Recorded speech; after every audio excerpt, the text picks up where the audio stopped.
The golden rule: those who have the gold make the rules. This is not prophecy from back in the Bible days. This is gold bullion we're talking about. The new golden rule for the 21st century. As we enter into a time of uncertainty, we have to take a look back at how much gold China has, because as you know, within the past month they released their figures on how much gold they have in reserves. 1,658 tons is what they swear by, and it's a bold-faced lie.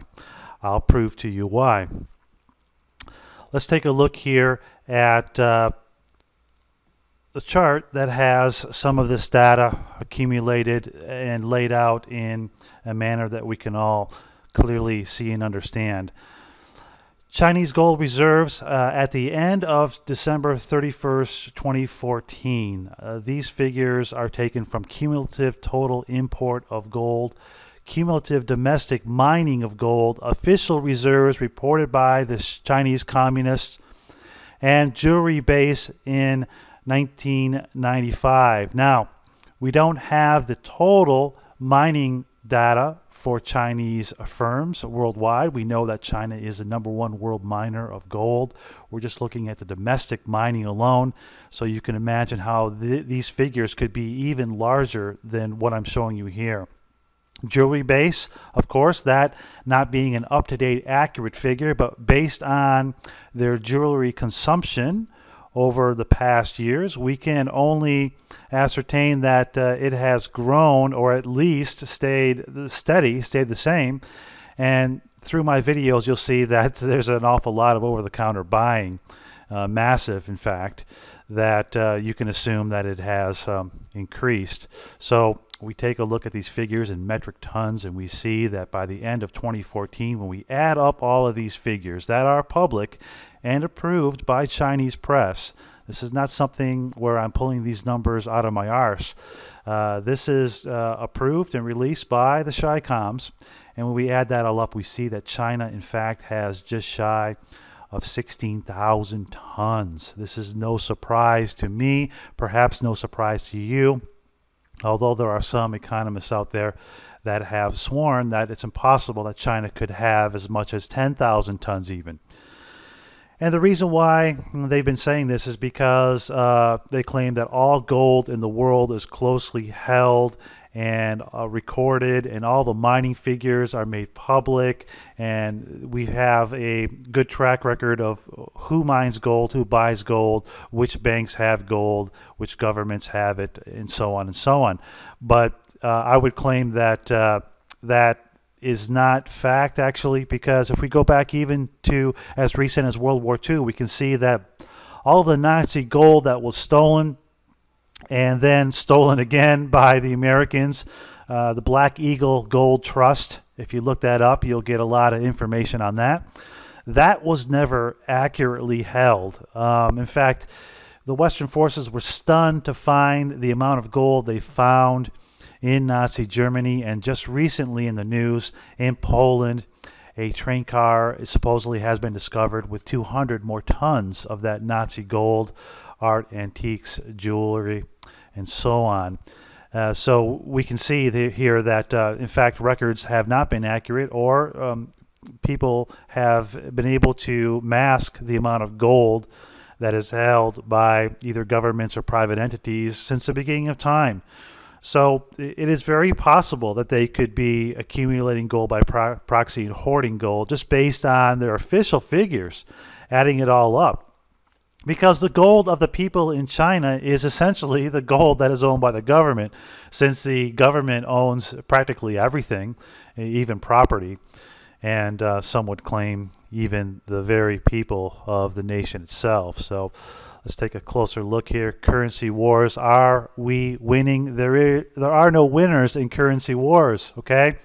This cartoon is very telling here. You have China trying to get rid of their U.S. debt, trying to get rid of treasuries, and you've got the Western world throwing gold back to them. And this is actually accelerating now as China's dumping more treasuries. They want gold. That's their ace in the hole, because they understand that there will come a time in the very near future where people will not be getting the yields from their treasuries that they would be now at this time when the dollar is high and there aren't as many people selling US Treasuries. When the floodgates are opened, China does not want to be holding treasuries and getting a decreased value for them, decreased purchasing power. They want to get out now. They want to get out however they can, and they want gold in return. And that is my estimation as to what's been happening anyway over the past couple decades. They've been easing their way out of paper and getting gold from the West all along. So proper audits of gold reserves will tell us that, even though, like I said, you can never get anything out of either country that is in the form of honesty. So China's lying about their gold holdings big time. And with these whopper lies coming out of China, how can you trust anything that they say going forward? Well, the answer is you can't. And your argument may be, well, the US has lied about their gold reserves. That's probably true, but at least the US at one time had an audit of the gold reserves held in Fort Knox. At least at one time they were somewhat transparent in the gold reserves that they have. So their lies are perhaps not as deep as the Chinese boldface whopper lies, saying that they have basically 5% of gold that they may in fact actually have. So what happens here when China is selling treasuries? Well, for every 500 billion in liquidated Chinese forex reserves, there's an attendant 108 basis points worth of upward pressure on the 10-year bond, okay, 10-year yield. Bear in mind here that thanks to the threat of looming Fed rate hike and a litany of other factors, including plunging commodity prices and political risks, currencies are in free fall, which means that it's not just China that's in the process of liquidating US dollar assets. So if it's not just China, who else is it? And how do we find out who is buying this paper? That is a very important question to consider going forward. So basically, if we look at this right here, we see that these are the actual releases from the SHICOMs based on gold tonnages. And you can see that each month the Chinese central bank gives updates of the size of its gold reserves in troy ounces.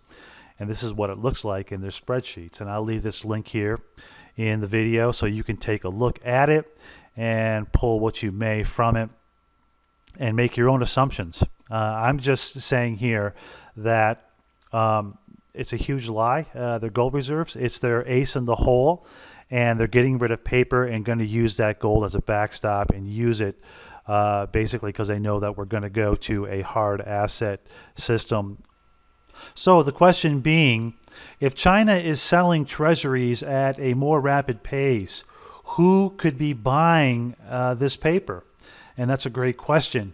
And the answer is interesting because if we look back in May of 2014, April-May time period, we see that the US Treasury had a bond auction that didn't go so well. However, there was a buyer from Belgium, of all places, and we can see that this buyer was discovered to be the Fed.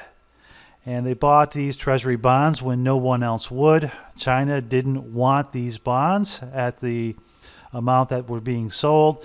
So Belgium being a place used by proxy to buy treasuries. And likewise, it's also the place where China happens to be selling treasuries over the past several weeks. Now, why couldn't the Belgian government be the buyer of these bonds? Well, because in one part, they're on the euro system. They are using the euro currency. They don't have any money to buy these treasuries. And so it can't be the Belgian government because, like all European countries, they're broke. However, the Fed can, by proxy, buy treasury bonds and make it look like it's Belgium, Switzerland, or some other nation that is buying them, because the Fed is the purchaser of last resort.